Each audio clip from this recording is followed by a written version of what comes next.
좋은 월요일 아침입니다. 다 함께 찬송가 543장 찬양하겠습니다. 찬송가 543장입니다. 어려운 일 당할 때 나의 믿음 적으나 의지하는 내 주를 더욱 의지합니다. 세월 지나갈수록 의지할 것뿐일세. 무슨 일을 다 해도 예수 의지합니다. 성령께서 내 마음 밝히 비춰주시니 인도하심 따라서 주만 의지합니다. 세월 지나갈수록 의지할 것뿐일세. 무슨 일을 당해도 예수 의지합니다. 밝을 때의 노래와 어두울 때의 기도로 도움을 주께 간구합니다. 세월 지나갈수록 의지할 것뿐일세. 무슨 일을 당해도 예수 의지합니다. 생명 있을 동안에 예수 의지합니다. 천국 올라가도록 의지할 것뿐일세. 세월 지나갈수록 의지할 것뿐일세. 무슨 일을 당해도 예수 의지합니다. 아멘. 오늘 말씀은 사무엘하 15장 13절에서 23절까지입니다. 전령이 다윗에게 와서 말하되 이스라엘의 인심이 다 압살롬에게로 돌아갔나이다 한지라. 다윗이 예루살렘에 함께 있는 그의 모든 신하들에게 이르되 일어나 도망하자. 그렇지 아니하면 우리 중 한 사람도 압살롬에게서 피하지 못하리라. 빨리 가자. 두렵건대 그가 우리를 급히 따라와 우리를 해하고 칼날로 성읍을 칠까 하노라. 왕의 신하들이 왕께 이르되 우리 주 왕께서 하고자 하시는 대로 우리가 행하리이다 보소서. 당신의 종들이니이다 하더라. 왕이 나갈 때에 그의 가족을 다 따르게 하고 후궁 10명을 왕이 남겨두어 왕궁을 지키게 하니라. 왕이 나가매 모든 백성이 다 따라서 벳메르하게 이르러 멈추었으니 그의 모든 신하들이 그의 곁에서 지나가고 모든 그렛 사람과 모든 블렛 사람과 및 왕을 따라 가드에서 온 모든 가드 사람 600명이 왕 앞으로 행진하니라. 그때 왕이 가드 사람 이때에게 이르되 어찌하여 너도 우리와 함께 가느냐? 너는 쫓기는 나그네인이 돌아가서 왕과 함께 내 곳에 있으라. 너는 어제 왔고 나는 정처 없이 가니 오늘 어찌 너를 우리와 함께 또 돌아다니게 하리요? 너도 돌아가고 내 동포들도 데려가라. 은혜와 진리가 너와 함께 있기를 원하노라 하니라. 이때가 왕께 대답하여 이르되 여호와의 살아계심과 내 주 왕의 살아계심으로 맹세하옵나니 진실로 내 주 왕께서 어느 곳에 계시든지 사나 죽거나 종도 그곳에 있겠나이다 하니 다윗이 이때에게 이르되 앞서 건너가라 하매 가드 사람 이때와 그의 수행자들과 그와 함께한 아이들이 다 건너가고 온 땅 사람이 큰 소리로 울며 모든 백성이 앞서 건너가게 하매 왕도 기드론 시내를 건너가니 건너간 모든 백성이 광야길로 향하니라. 아멘. 좋은 월요일 아침입니다. 하나님께서 오늘 이 하루도 우리 사랑하는 성도님들 한 분 한 분들에게 힘 도와여 주시고 새로운 날 주님의 주신 힘으로 믿음으로 승리할 수 있는 귀한 하루 될 수 있게 되기를 원합니다. 다윗의 위기 상황을 보게 되면 우리가 참 많은 것을 배우게 됩니다. 문제가 터졌을 때 작은 문제일 때 직면하고 그 문제를 근본적으로 해결하는 것이 필요했는데 다윗은 근본적으로 문제를 해결하기보다 덮고 넘어가는 데만 급급했습니다.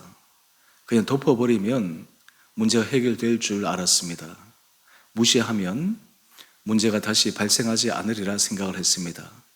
하지만 문제는 근본적으로 해결되지 않으면 덮는다고 해서 그 문제가 사라지는 것이 아니라 속으로 곰고 골마서 결국에는 터져버리면 나중에는 급기야 수습할 수 없는 지경에 이르게 됩니다. 오늘 본문의 말씀은 다윗이 압살롬을 예루살렘으로 불러왔지만 근본적 문제를 해결하지 못한 채 방치하여서 압살롬이 이제 반역을 일으키는 그 모습을 알려줍니다. 압살롬이 외모도 출중하고 그리고 사람들의 마음을 사는 그 방법도 탁월했던 것 같습니다. 그래서 많은 이스라엘 백성들이 압살롬에게로 마음이 쏠렸습니다. 우리 13절 말씀을 한번 볼까요? 전령이 다윗에게 와서 이스라엘의 지금 전체에 돌아가는 민심을 보고합니다. 이스라엘의 인심이 다 압살롬에게로 돌아갔나이다. 아마 압살롬은 이스라엘 백성 전체를 끌 만한 매력 있는 사람이었던 것 같습니다. 물론 이 압살롬이 그렇게 한 이유는 아버지 다윗에 대한 섭섭한 마음, 그리고 섭섭함을 넘어서서 분노의 마음, 그리고 그것을 실제로 반역으로서 행동하기에 이르렀기 때문입니다. 14절 이하의 말씀을 보면 다윗이 민심이 돌아가는 것이 심상치 않음을 압니다. 그래서 다윗이 결단한 내용이 무엇입니까? 모든 신하들에게 이야기를 합니다. 일어나 도망하자. 그렇지 아니하면 우리 중 한 사람도 압살롬에게서 피하지 못하리라. 여러분, 다윗이 이 통일 왕국의 왕이 되기까지 얼마나 수많은 시험과 연단을 거쳐서 이 자리에 올랐습니까? 그런데 이 자리에서 쫓겨나게 된 이유가 자신 사랑하는 아들 압살롬 때문이었다. 감히 생각할 수 있었겠습니까? 그런데 지금 상황적으로 이 다윗은 압살롬에 의해서 왕위를 버리고 도망할 수밖에 없는 처지가 되었습니다. 우리는 다윗의 인생을 보면서 하나님이 다윗을 긍휼히 여기시고 다윗의 은혜를 베푸시는 놀라운 분이십니다.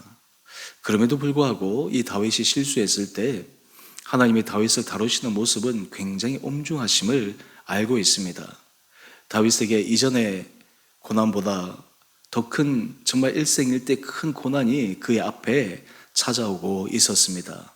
가장 높은 왕위에서, 그것도 사랑하는 아들에게서 쫓겨나는 그의 신세가 얼마나 처량하겠습니까?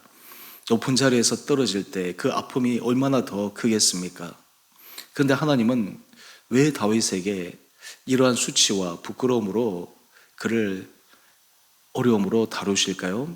물론 다윗이 그가 범한 범죄로 인해서 이 모든 일의 출발점이 되었습니다. 또한 그 일로 말미암아 그의 자녀들에게 일어난 문제를 지혜롭게 그리고 용기 있게 처리하지 못해서 스스로 문제를 키운 것도 있었습니다. 하지만 궁극적으로 하나님께서 다윗에게 원하시는 것이 있었습니다. 그것이 무엇이었을까요? 바로 다윗이 늘 그러했던 것처럼 하나님을 의지하는 그의 마음의 중심이 더욱더 간절해지기를 하나님이 원하셨던 것 같습니다. 우리 한 장 넘겨보시면 묵상 에세이 그리스도인은 살다 장깔뱅의 글이 잠시 나오는데 거기 보면 두 번째 문단에 다윗이 시편 30편 6절 7절에 고백하는 내용이 있습니다. 내가 형통할 때 말하기를 영원히 흔들리지 아니하리라 하였도다. 여호와여, 주의 은혜로 나를 산같이 굳게 세우셨더니. 지금 왕의 자리에서 다윗은 이것을 늘 마음으로 생각하고, 내가 어떤 위기와 상황에서도 견뎌내었는데 앞으로는 내 인생에 어려움은 없을 것이다. 사실 이런 마음은 그로 하여금 자만의 마음, 하나님 앞에 겸손한 마음이 사라져 오히려 교만함으로 넘어지는 그런 모습이 되었습니다. 오늘 우리 이 글을 다시 한번 읽어봅시다. 첫 번째 단락으로 가보면 깔병은 굉장히 중요한 것을 얘기합니다. 자신의 약함을 수시로 확인하지 않으면 우리는 자신의 힘을 과대 평가하기 쉽다. 자신의 약함을 확인하지 않으면 마치 자신이 힘이 있는 것처럼, 능력이 있는 것처럼, 견고할 수 있는 것처럼 착각 속에 빠진다라는 것입니다. 그러면서 중간 내 문장을 보게 되면, 그런 교만을 꺾기에는 우리의 약함을 직접 경험하게 하는 것보다 더 좋은 방법이 없다. 하나님이 다윗에게 이런 고난을 경험하게 하는 것은 바로 자신의 힘으로, 능력으로는 결코 견고하게 설 수 없다라고 하는 것을 절실하게 깨닫게 하는 것입니다. 오직 하나님만을 의지할 수 있도록 다시 한번 배우는 것입니다. 그래서 하나님의 능력만이 고난의 무게를 버틸 수 있게 해주는 것, 사실 이것이 다윗이 마지막 남은 그의 인생을 되돌이킬 수 있는 기회였습니다. 그런데 다윗은 참 하나님 앞에 복받은 사람으로서 사울과 달리 결정적인 인생의 코너에 몰렸을 때 다시 이 믿음의 정도로 들어오게 됩니다. 하나님만을 전적으로 의지하게 됩니다. 그때 하나님께서 그의 인생을 다시 그 사망의 구렁텅이에서 건져서 하나님께서 주시는 놀라운 은혜 복의 자리로 다시 채워주십니다. 오늘 이러한 와중에서 하나님은 이 다윗의 마음이 상심하였음에도 불구하고 다윗의 마음을 위로하는 몇 가지 모습을 보여줍니다. 우리 17절 이하의 말씀을 한번 볼까요? 왕이 이제 궁을 나가려고 할 때 많은 신하들이 그를 따릅니다. 그런데 거기에서 특히 주목할 만한 사람들이 있습니다. 그 사람들은 왕을 따라 가드에서 온 사람 600명입니다. 이 가드 사람 600명은 이스라엘 사람이 아니라 블레셋 사람입니다. 그런데 아마 용병처럼 다윗을 위해서 목숨을 걸고 싸우는 정예의 군대였던 것 같습니다. 그런데 지금 다윗의 상황이 수세에 몰렸음에도 불구하고 이 가드 사람, 이때가 이렇게 얘기하는 것을 보십시다. 우리 19절 이하의 말씀입니다. 왕이 가드 사람에게 얘기합니다. 어찌하여 너도 우리와 함께 가느냐? 너는 쫓겨난 나그네인이 돌아가서 왕과 함께 내 곳에 있으라. 지금 나와 함께 가면 너에게 아무런 유익이 없다.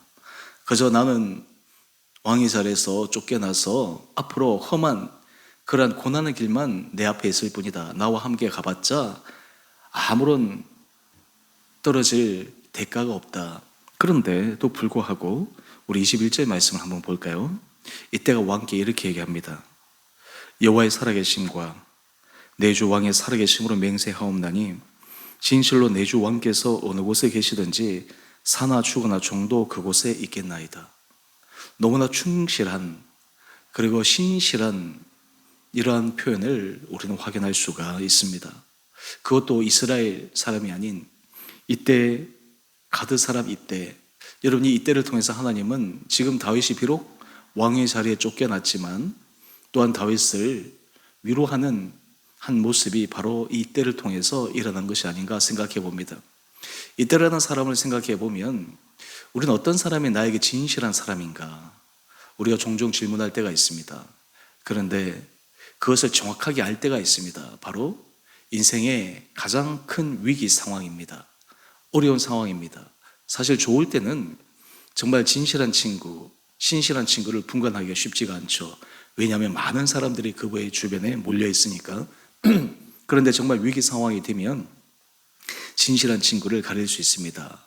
정말 충성스러운 사람을 분별해낼 수가 있습니다. 바로 이때가 그러했습니다. 오늘 큐티의 제목을 한번 보실까요?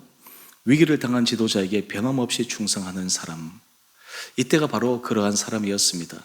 왕위를 박탈당한 채 쫓겨나야 되는 다윗, 그리고 앞으로 다시 돌아올 기약이 없는 다윗, 그럼에도 불구하고 다윗에게 충성을 다하는 이때, 하나님은 이런 이때의 모습을 통해 다윗의 마음을 위로하시는 것입니다. 또한 동시에 이런 이때의 모습을 통해 다윗이 하나님 앞에 어떤 마음을 가져야 될지를 다시 한번 확인시켜주고 계십니다. 여러분, 우리의 삶의 자리에 우리는 믿음으로 고백하는 것이 있습니다. 우리 인생의 모든 주권은 하나님께 있다라고 하는 것입니다.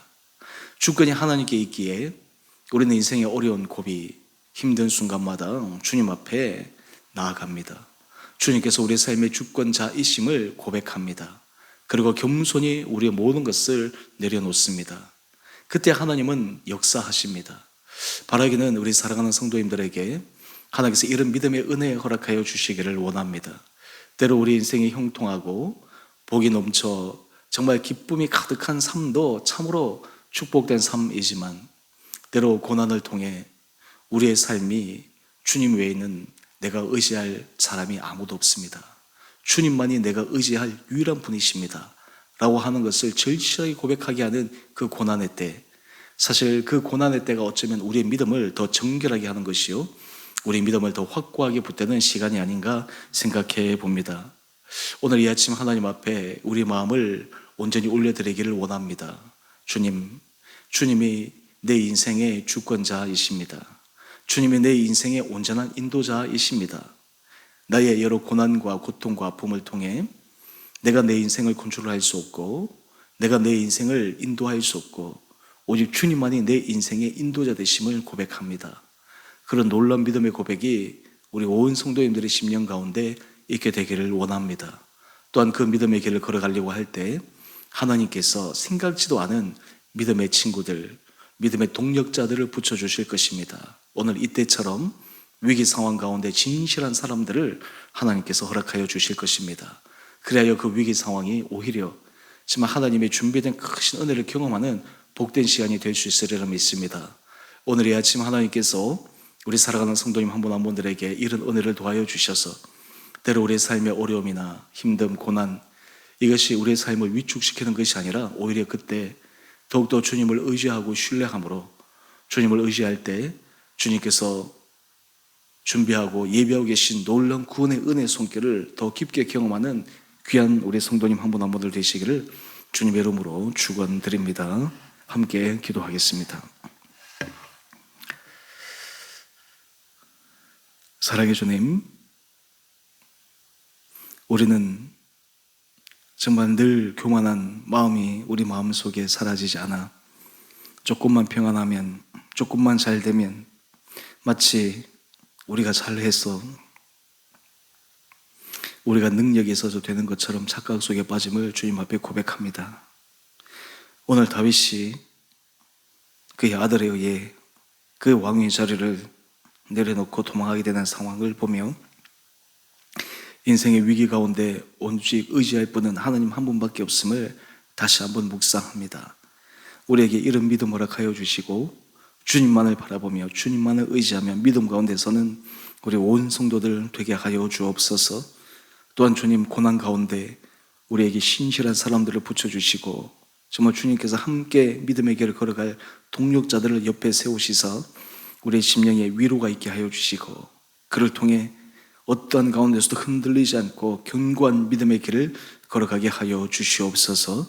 우리 사랑하는 성도들 각 가정을 주님 눈동자처럼 지켜주시고 각 가정마다 필요한 것들을 채워 주시옵소서.